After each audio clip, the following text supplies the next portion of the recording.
La Agencia de la ONU para los Refugiados, la ACNUR, se mostró dispuesta a aumentar su apoyo a México en caso de que haya un incremento en las deportaciones.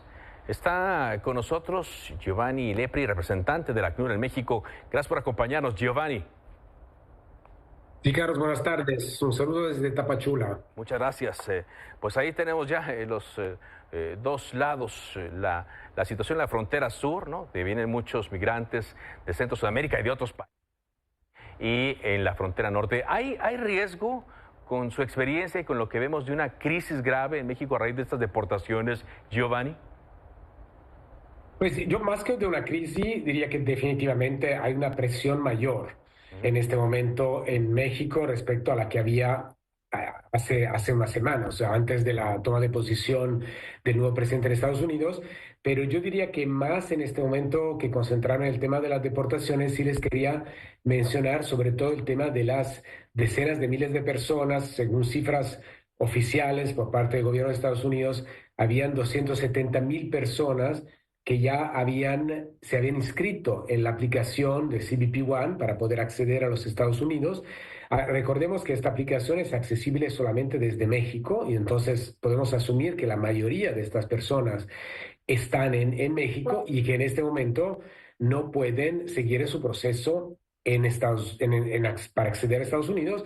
Y entonces ya estamos viendo, y esto lo veo aquí en Tapachula, pero me dicen mis colegas también en Monterrey o colegas en Ciudad de México, que ya estamos viendo un número importante de personas que se están volteando hacia la Comisión para Refugiados y hacia la ACNUR pidiendo la posibilidad de acceder al asilo en México. Entonces yo creo que esto es un tema que es muy importante que tengamos mucha atención en los que se va a venir en los próximos días.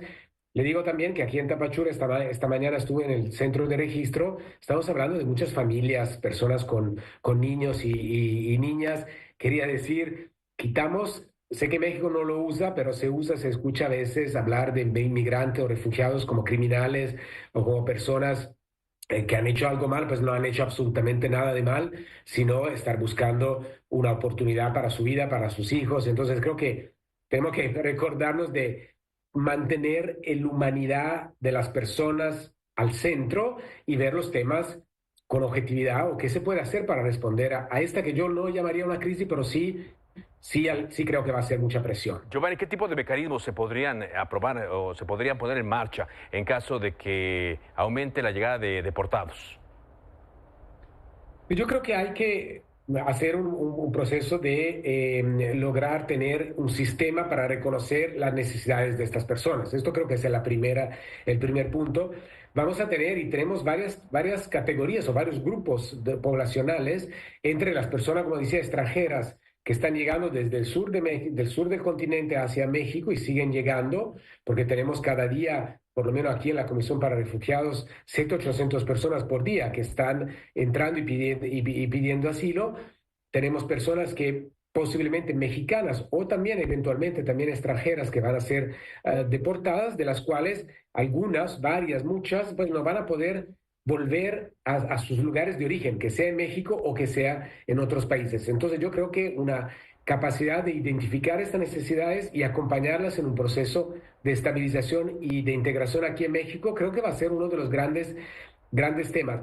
Sí. También permíteme, Carlos, decir que ya llevamos experiencia de varios años como ACNUR y en colaboración muy estrecha con las autoridades federales y estatales, que nos demuestra que la integración de personas extranjeras en México sí es posible y hay buena recepción por parte de las comunidades y hay también necesidad de mano de obra que no se quita a los mexicanos Sí, porque en este momento hay muchas empresas que están buscando mano de obra, entonces que sea sí. claramente acceso a mexicanos y Ujú. mexicanas, pero también considerar la posibilidad de incluir a las personas refugiadas. Y repito, ya lo estamos haciendo, ya tenemos decenas de miles de personas que han podido usufruir de este programa y han demostrado que se quedan en México y contribuyen a la sociedad que lo está recibiendo. Muy bien. Giovanni, vemos ya imágenes de muchas personas en la Comar, agolpadas en la Comar, aquí pidiendo asilo ya en México, pero pues hay un caos porque la Comar solo atiende, la Comisión de Ayuda a Refugiados en México solo atiende a 300 personas y bueno, hay una multitud, ya nos dicen que hay incluso riñas